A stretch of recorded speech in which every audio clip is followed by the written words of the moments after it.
Cops saw a 12-year-old pregnant girl crying, stunned when he uncovers who did it. Laurel, Mississippi, in March of 2025, was a town steeped in Southern tradition, a place where time seemed to move a little slower, where neighbors knew each other, and where the scent of magnolia blossoms mingled with the ever-present hum of cicadas. It was a town of quiet streets, modest homes, and a strong sense of community, but like any town, it held its secrets, its hidden struggles, and its share of darkness beneath the veneer of Southern charm.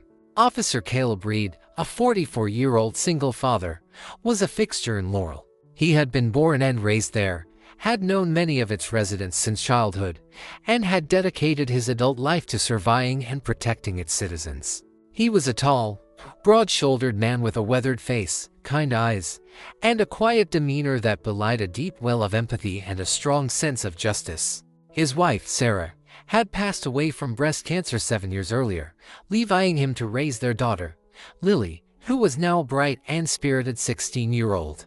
Caleb and Lily had a close bond, forged in the crucible of shared grief and strengthened by their mutual love and respect.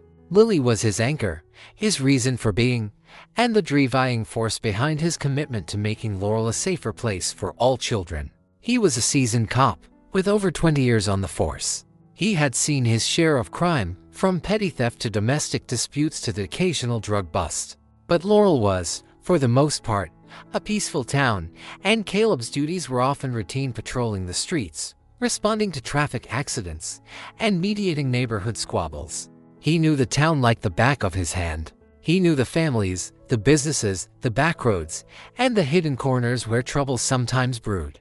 He had a reputation for being fair, compassionate, and approachable. He was respected by the community, trusted by his fellow officers, and loved by his daughter. But beneath his calm exterior, Caleb carried a quiet weariness, a sense of the fragility of life, and the ever-present potential for darkness to intrude upon even the most seemingly idyllic settings. He had learned that evil could lurk anywhere, even in the most familiar of places, and that vigilance was the price of safety. He was a good cop, but he was also a man who had seen too much, and he carried the weight of that knowledge with him every day. Emily Harper was a wisp of a girl, a 12-year-old with a delicate frame, long, chestnut brown hair that she often wore in a braid, and large, expressive blue eyes that seemed to hold a world of unspoken thoughts and feelings. She was a quiet, studious child, more comfortable with books than with people, often lost in her own world of imagination and creativity. She lived with her mother, Jeanne, and her mother's brother, Dwayne, in a small, cramped apartment on the edge of town, a place that felt more like a temporary shelter than a home. Jeanne worked long hours as a waitress at a local diner, struggling to make ends meet, often leaving Emily to fend for herself. Dwayne, a hulking, intimidating man with a permanent skull and a reputation for trouble, was a constant source of anxiety for Emily. He was unemployed, spending his days tinkering with cars in the apartment complex's parking lot, and his nights drinking beer and watching television. He had a volatile temper, a sharp tongue, and a way of looking at Emily that made her skin crawl.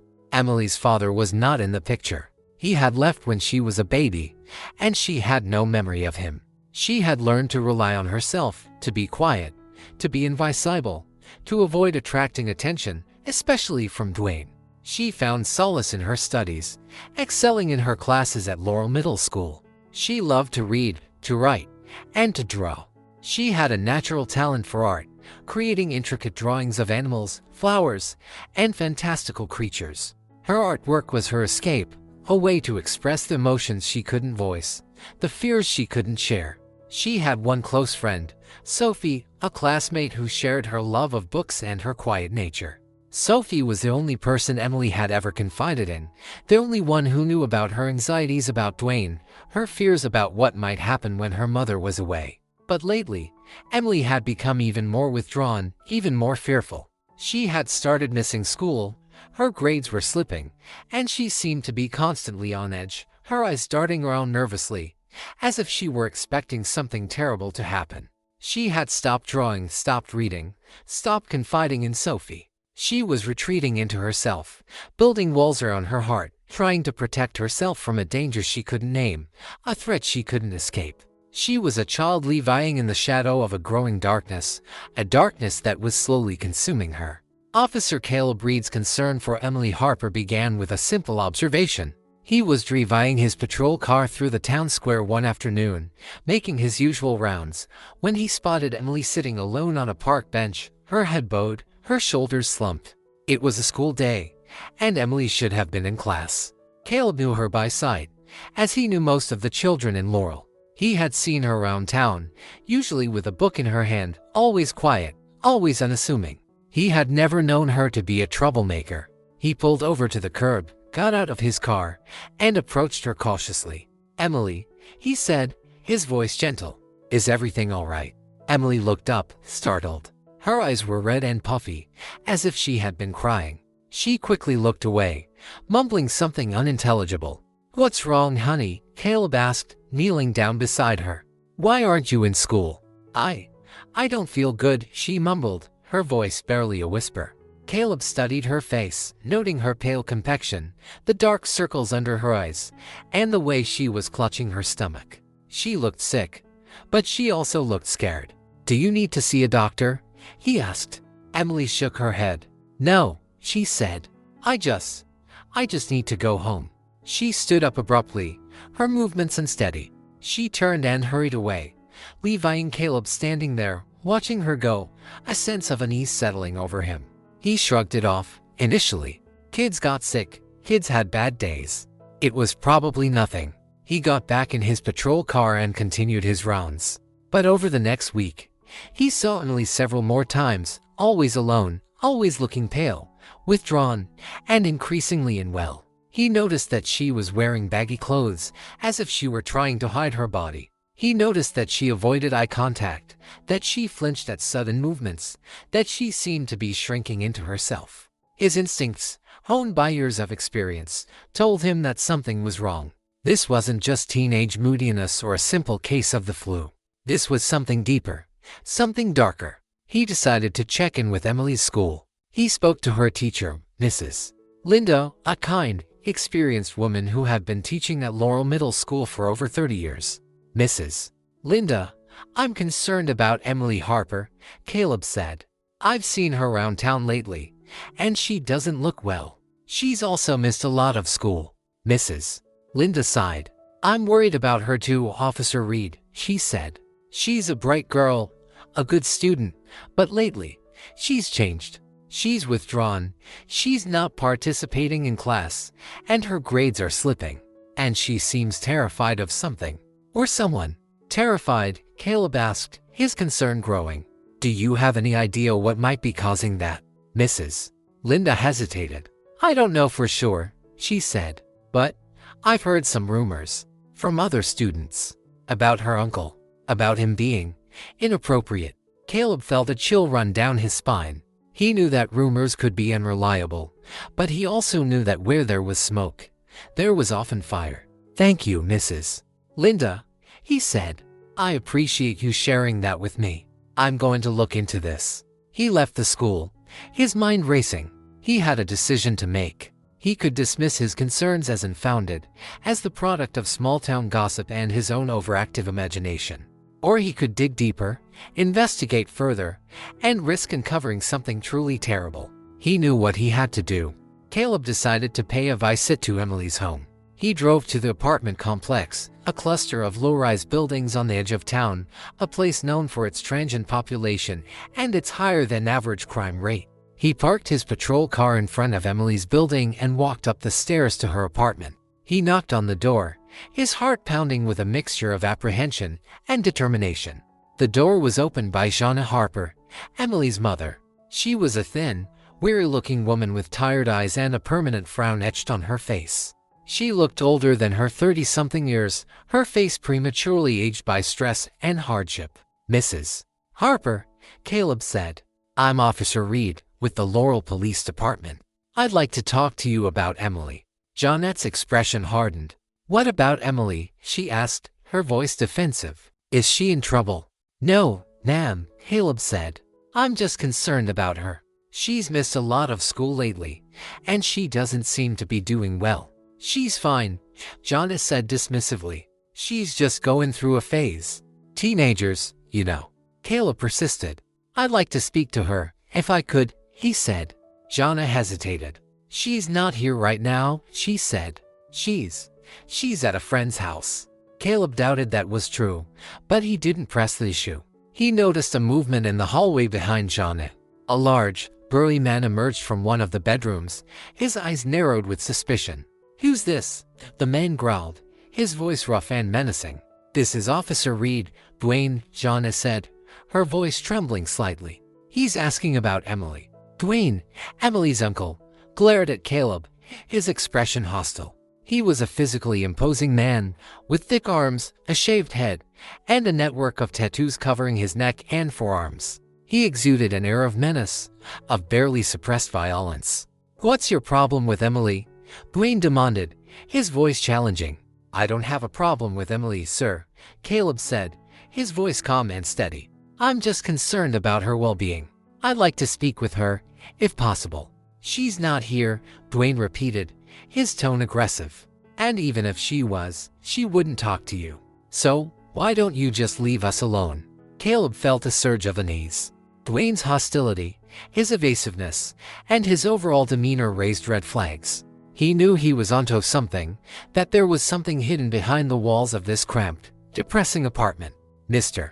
Caleb inquired. Miller, Dwayne said. Mr.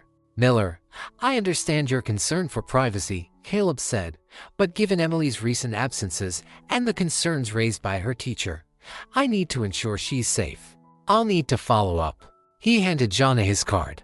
Please have Emily contact me as soon as possible, he said. It's important. He turned and left the apartment, his mind racing. He knew he couldn't force his way in, not without probable cause. But he couldn't shake the feeling that Emily was in danger, that she was trapped in a situation she couldn't escape. He decided to do some digging, to find out more about Dwayne Miller. He had a very bad feeling about him. Back at the station, Caleb started digging into Dwayne Miller's background. He ran his name through the system, checking for any criminal history, any outstanding warrants, any previous encounters with law enforcement. The results confirmed his suspicions. Dwayne had a record, albeit not a lengthy one. He had two prior arrests for assault, both stemming from bar fights several years earlier. Both charges had been dismissed, the victims apparently unwilling to testify. Caleb felt a familiar frustration.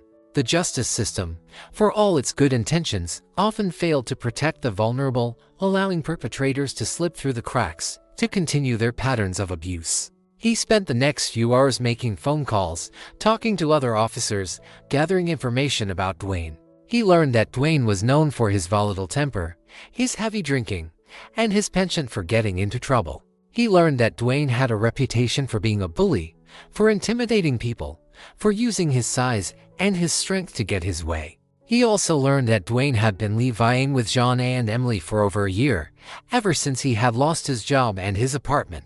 He was supposedly helping Jonna with the bills, but he was also a constant source of stress and anxiety for both Emily and her mother. Caleb's suspicions intensified. He was convinced that Dwayne was involved in Emily's disappearance from school and her deteriorating physical and emotional state. But he needed proof, something concrete that he could take to a judge, something that would justify a search warrant, a more thorough investigation. Then came the breakthrough. A young girl, barely a teenager herself, walked into the police station, her face pale and anxious. She was accompanied by her mother, who looked equally concerned. I need to talk to someone about Emily Harper, the girl said, her voice trembling. I'm her friend, Sophie. Caleb recognized the name. Emily's teacher, Mrs. Linda, had mentioned Sophie as Emily's closest friend. He led Sophie and her mother to a private interview room, offering them water and trying to put them at ease. What is it, Sophie? He asked gently. What do you know about Emily? Sophie hesitated, glancing at her mother for reassurance. Then, she reached into her pocket and pulled out a crumpled piece of paper. She gave me this, she said, her voice barely a whisper.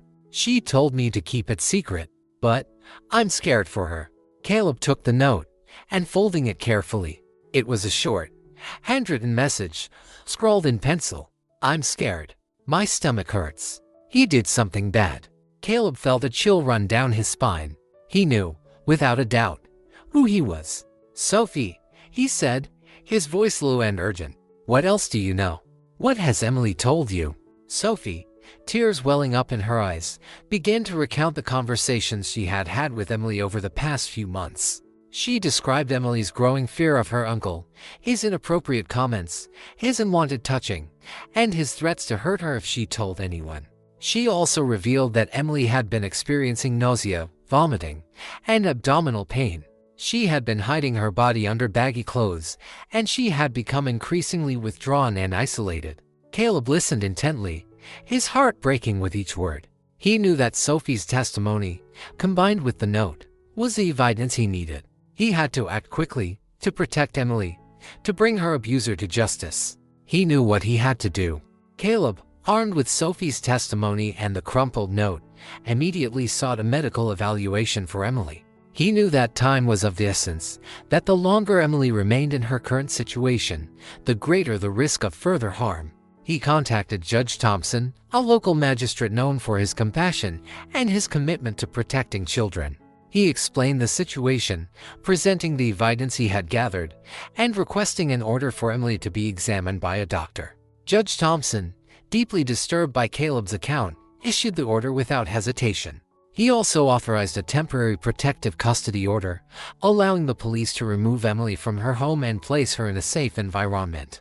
Caleb, accompanied by Officer Chen and a social worker from Child Protective Services, returned to Emily's apartment.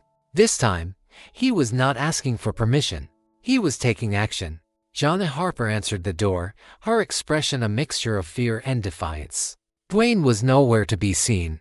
"Mrs. Harper," Caleb said, his voice firm but gentle. "We have a court order to take Emily into protective custody. We need to take her to the hospital for a medical examination." John initially resisted, arguing that Emily was fine, that she was just going through a difficult phase. But when Caleb showed her the court order and explained the seriousness of the situation, she reluctantly agreed. "Where's Emily?" Caleb asked. Jonna pointed towards Emily's bedroom. "She's in there," she said, her voice trembling.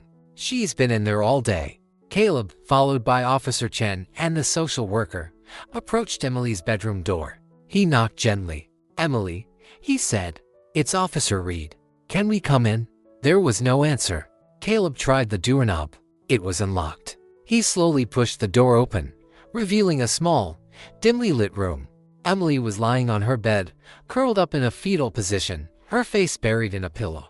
She was wearing an oversized sweatshirt and sweatpants, as if trying to hide her body. Caleb approached her cautiously, kneeling down beside the bed. "Emily," he said softly. "It's okay. We're here to help you." Emily slowly turned her head, her eyes red and swollen from crying. She looked at Caleb, her expression a mixture of fear, shame, and a desperate plea for help. I don't feel good," she whispered. "I know, honey," Caleb said. "We're going to take you to the hospital. Hey, they're going to take care of you." Emily nodded weakly, her body trembling. The social worker gently helped Emily to her feet, supporting her as they walked out of the apartment and into the waiting patrol car. At the hospital, Emily was examined by Dr. Ramirez, a pediatrician with extensive experience in child abuse cases. The examination was thorough and sensitive, but also deeply upsetting. Dr.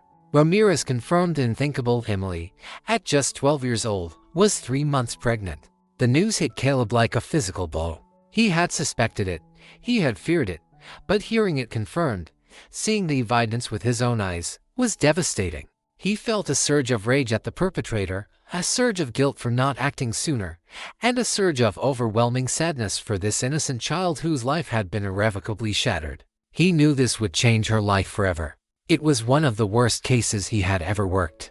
The confirmation of Emily's pregnancy triggered a cascade of events. Child Protective Services immediately took Emily into their care, ensuring her safety and providing her with the support and resources she needed. The police launched a full-scale investigation, focusing on Dwayne Miller as the prime suspect. Caleb, despite his emotional turmoil, remained focused and determined. He knew that he had to build an airtight case against Dwayne to ensure that he would be held accountable for his crimes. He obtained a search warrant for Dwayne's room in the apartment, and he assigned a team of officers to conduct a thorough search. He also arranged for a formal interview with Emily, to be conducted by a trained child forensic interviewer in a safe and supportive environment. The interview with Emily was heartbreaking. She was initially hesitant, ashamed, and terrified, but with the gentle encouragement of the interviewer and the presence of Officer Chen, she slowly began to open up. She described the abuse in detail, her voice trembling, her eyes filled with tears. She recounted how Dwayne had started coming into her room at night, when her mother was asleep or working late. She described his threats, his violence, and his repeated assaults. She explained that she had been too afraid to tell anyone, that she had feared Dwayne would hurt her, or her mother, or her little brother. She had felt trapped, isolated, and utterly alone. She also revealed that she had suspected she was pregnant, but she had been too terrified to confirm it, too ashamed to seek help. She had hoped that it wasn't true, that it was just a bad dream, that she would wake up and everything would be normal again. Jonna Harper, who was present during part of the interview, broke down completely. She had suspected something was wrong, but she had been in denial, too afraid to confront Dwayne, too afraid to face the truth. She had failed to protect her daughter, and she was consumed by guilt and remorse. "I should have known," she sobbed. "I should have done something. I'm so sorry, Emily. I'm so sorry." Emily, despite her own trauma, reached out to her mother, offering a small, hesitant hug. It was a moment of profound sadness, but also a moment of connection, a glimmer of hope for healing and reconciliation.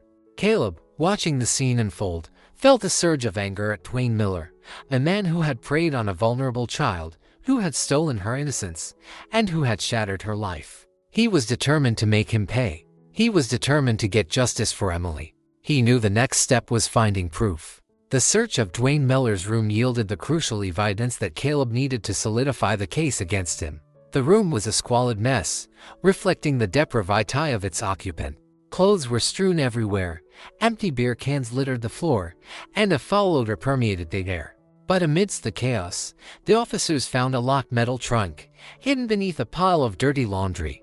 They forced it open, revealing its contents, a collection of disturbing items that confirmed Dwayne's guilt beyond any doubt.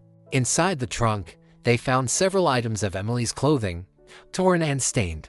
They found a collection of pornographic magazines, featuring images of young girls. They found a handwritten journal, filled with Dwayne's twisted fantasies and his detailed accounts of his abuse of Emily. The evidence was overwhelming, sickening, and undeniable. It was the final piece of the puzzle, the proof that Caleb needed to ensure that Dwayne Miller would never harm another child again. Dwayne was arrested at a local bar, where he had been drinking Hivali and boasting about his exploits. He was taken into custody, read his rights, and charged with multiple counts of aggravated rape, child abuse, and kidnapping. He initially denied the charges, claiming that Emily was lying, that she was a troubled teenager who had made up the story to get attention. But when confronted with the evidence found in his room, his bravado crumbled. He became sullen and withdrawn, refusing to cooperate further. The news of Dwayne's arrest and the details of his crimes spread quickly through Laurel, sending shockwaves through the community. People were horrified, disgusted, and outraged. They couldn't believe that such a monstrous act could have occurred in their quiet, seemingly safe town. Many residents expressed their support for Emily and her family, offering words of encouragement, prayers, and donations to help them rebuild their lives. Others demanded swift and severe justice for Dwayne, calling for him to be locked up forever. Caleb, despite his satisfaction at seeing Dwayne behind bars, felt no sense of triumph. He knew that the damage had been done, that Emily's life had been forever altered, and that no amount of punishment could ever fully erase the trauma she had endured. He remained focused on supporting Emily, on ensuring that she received the best possible care and that she had the opportunity to heal and to build a better future. He knew that the road ahead would be long and difficult, but he was determined to walk beside her, every step of the way. He felt personally responsible for her well-being. The arrest of Dwayne Miller and the revelation of his abuse of Emily opened a Pandora's box of secrets and shame in Laurel. The community, initially reeling from the shock, began to grapple with the uncomfortable truth that evil could exist even in the most seemingly idyllic of settings. Then, another bomb dropped.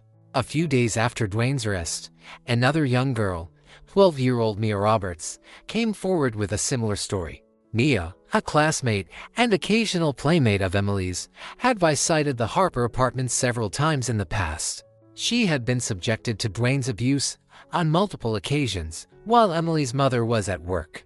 Mia's parents, devastated and enraged, reported the abuse to the police. Mia was examined by a doctor who confirmed that she, too, was pregnant. The news sent another wave of shock and horror through Laurel. It was clear that Dwayne Miller was not just a one-time offender, but a serial predator, a monster who had preyed on vulnerable girls, using his position of trust and authority to exploit and abuse them. Caleb, sickened by this new revelation, felt a renewed sense of urgency. He had to ensure that Dwayne would never be able to harm another child. He had to uncover the full extent of his crimes, to identify any other potential victims, and to bring him to justice. He interviewed Mia Roberts, listening patiently to her heartbreaking story, offering her comfort and support. He assured her that she was safe now, that Dwayne was behind bars, and that he would never be able to hurt her again. He also re-interviewed Jonna Harper, pressing her for more information about Dwayne's behavior, about any other girls who might have been at risk. Jonna, initially defensive and in denial, finally broke down and admitted that she had suspected something was wrong, but she had been too afraid to confront Dwayne, too afraid to lose her brother, her only remaining family.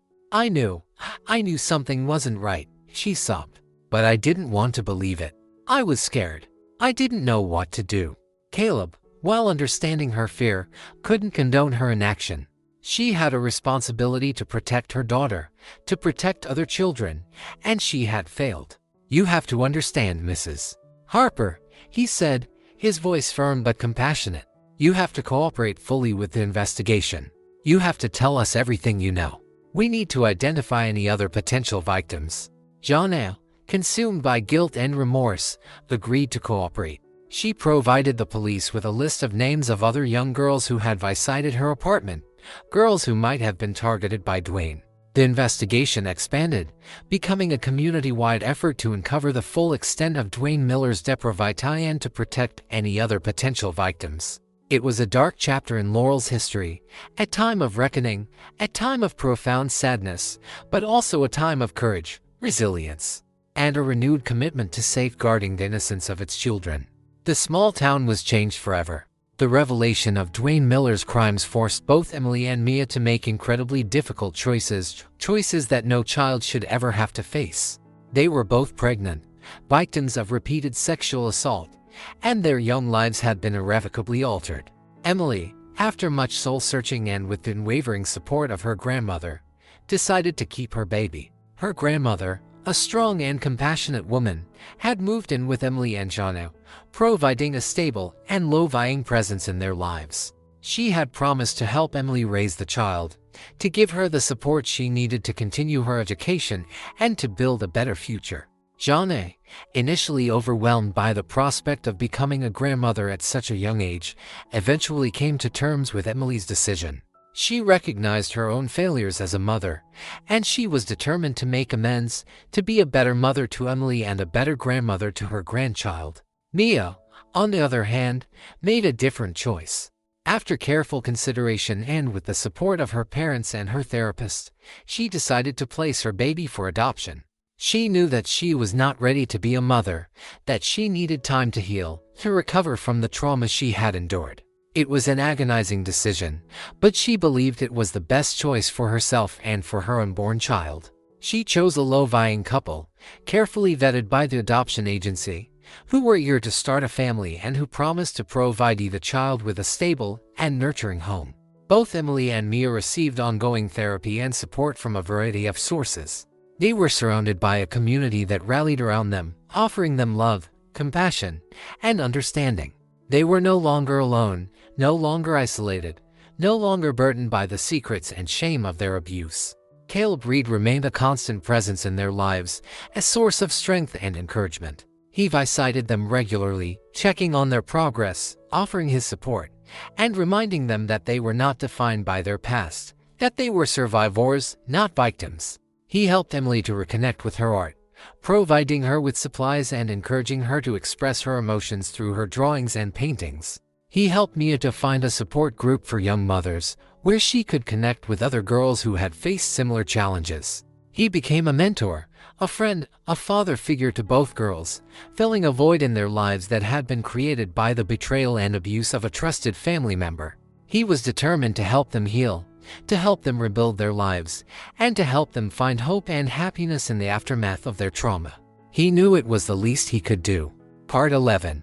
The trial of Dwayne Miller was a highly publicized event, drawing national attention to the small town of Laurel, Mississippi. The courtroom was packed every day, filled with reporters, curious onlookers, and supporters of Emily and Mia.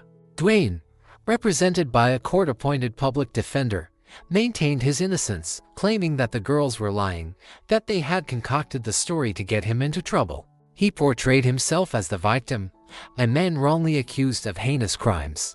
But the evidence against him was overwhelming. The prosecution, led by a determined district attorney named Sarah Jenkins, no relation to the nurse in the previous story, presented a mountain of evidence, including the testimony of Emily and Mia, who recounted the abuse in graphic detail, their voices trembling but their resolve unwavering, the medical reports confirming their pregnancies, and the DNA evidence linking Dwayne to the assaults. The contents of the locked trunk found in Dwayne's room, including the torn clothing and the disturbing journal. The testimony of other witnesses, including Sophie, Emily's teacher Mrs. Linda, and several neighbors who had witnessed Dwayne's inappropriate behavior towards young girls. Officer Reed's own account. Caleb Reed took the stand, his testimony crucial to the prosecution's case. He recounted his initial encounter with Emily, his growing suspicions, his investigation, and the discovery of the evidence that led to Dwayne's arrest. He spoke with honesty and remorse, acknowledging his initial failure to recognize the signs of abuse and expressing his deep regret for not acting sooner. He described the horrors he had witnessed, the trauma that Emily and Mia had endured, and the profound impact it had had on him, both personally and professionally. His testimony was powerful and moving, capturing the attention of the entire courtroom. He spoke not just as a police officer, but as a father, as a human being, deeply affected by the suffering of these two young girls. The defense attorney attempted to discredit Caleb, to portray him as an overzealous cop who had jumped to conclusions, who had been blinded by his own emotions. But Caleb held his ground, calmly and confidently refuting the defense's arguments, presenting the facts clearly and concisely. The trial lasted for several weeks, a grueling and emotionally draining experience for everyone involved. But in the end, justice prevailed. The jury, after deliberating for just a few hours, returned a verdict of guilty on all counts. Dwayne Miller was sentenced to life in prison without the possibility of parole. He was led away in shackles, his reign of terror finally over. Justice had been served. Part 12. The sentencing of Dwayne Miller brought a sense of closure to the community of Laurel, but the scars of his crimes would remain for years to come. Emily and Mia faced a long and difficult road to recovery, a journey that would require courage, resilience, and unwavering support of their families, friends, and community. Emily, with the help of her grandmother and the continued support of Caleb Reed, adjusted to motherhood. She named her daughter Hope, a symbol of her determination to overcome the darkness of her past and to create a brighter future for herself and her child. She returned to school, determined to complete her education and to pursue her dreams of becoming an artist. Mia, after giving birth to a healthy baby boy, placed him for adoption with the low-vying couple she had chosen. It was a heartbreaking decision, but she knew it was the right one. She returned to school, focusing on her studies and her friendships. She began to heal, slowly but surely, with the help of therapy and the support of her family and friends. Jonna Harper, consumed by guilt and remorse for her failure to protect her daughter, dedicated herself to making amends. She became an advocate for child abuse prevention, sharing her story with other parents, urging them to be vigilant, to listen to their children, and to never be afraid to seek help. Caleb Reed, forever changed by his experience with Emily and Mia, continued to serve the community of Laurel, but with a renewed sense of purpose and a deeper understanding of the vulnerabilities of children. He became a mentor to young officers, emphasizing the importance of empathy, compassion, and thorough investigation. He remained close to both Emily and Mia, offering them guidance, support, and friendship. He watched them grow, heal, and blossom into strong, resilient young women. He was proud of their courage, their determination, and their unwavering spirit. The town of Laurel, shaken by the horrors that had been uncovered, rallied around Emily and Mia, offering them support, understanding, and a renewed commitment to protecting its children. The case sparked a community-wide dialogue about child abuse, domestic violence, and the importance of early intervention and prevention. New programs were implemented in schools, churches, and community centers designed to educate children about their rights, to empower them to speak out against abuse, and to provide them with the resources they needed to seek help. The case of Emily Harper and Mia Roberts became a catalyst for change in Laurel, a turning point in the community's awareness of child abuse and its commitment to creating a safer, more supportive environment for all its children. It served as a stark lesson, etched into the town's history. Years later, the echoes of the Duane Miller case still resonated in Laurel, Mississippi. It had become a cautionary tale, a reminder of the hidden dangers that could lurk beneath the surface of even the most seemingly ordinary communities, but also a testament to the resilience of the human spirit, the power of community support, and the importance of unwavering vigilance. Emily, now a young woman in her early 20s, had defied the odds. She had overcome the trauma of her childhood, graduated from high school, and pursued her passion for art. She was a talented artist, her work reflecting both the darkness she had experienced and the hope she had found. She was a mother to Hope, a bright and lively child who was the center of her world. She had built a life for herself and her daughter, a life filled with love, purpose, and a quiet strength that inspired everyone who knew her. Mia, also in her early 20s, had forged her own path to healing and fulfillment. She had graduated from college with a degree in social work, determined to help other young people who had experienced trauma. She worked as a counselor at a local youth center, providing support, guidance, and a listening ear to teenagers facing difficult challenges. She had found peace with her decision to place her child for adoption, knowing that he was loved and well cared for. She had found purpose in her pain, transforming her own experience into a source of strength and empathy for others. Caleb Reed, now retired from the police force, remained a respected and beloved figure in Laurel. He was known as Officer Caleb to generations of children, a man who had dedicated his life to protecting the vulnerable and surviving his community. He often visited schools and community groups, sharing his story and emphasizing the importance of child abuse prevention and intervention. He remained close to both Emily and Mia, a constant source of support and a reminder of the positive impact one person can have on the lives of others. He continued to work with troubled children. Jonna Harper, having served her community sentence for her part, continued her slow road to recovery. She knew she would always be sorry, and her past mistake was a constant reminder to do better. She had rekindled a new relationship with her daughter. The town of Laurel, scarred but not broken by the events of the past, had emerged stronger and more resilient. The community had learned a valuable lesson about the importance of vigilance, the need to protect its children, and the power of collective action. The case of Emily Harper and Mia Roberts had sparked a lasting change, a commitment to creating a safer, more supportive, and more compassionate environment for all its residents. The story of Emily and Mia, and of Officer Caleb Reed's transformation, served as a powerful reminder that even in the darkest of times, hope can flourish, healing is possible, and justice can prevail. It was a story that underscored the importance of listening to children, of believing them, of protecting them, and of empowering them to overcome even the most unimaginable adversity. It was a story of profound sadness, but also a story of extraordinary courage, resilience, and the enduring power of the human spirit. It also highlighted that, even from the darkest of situations, good can eventually come. The town learned a valuable lesson, and no child would suffer in silence, and that town, ever again.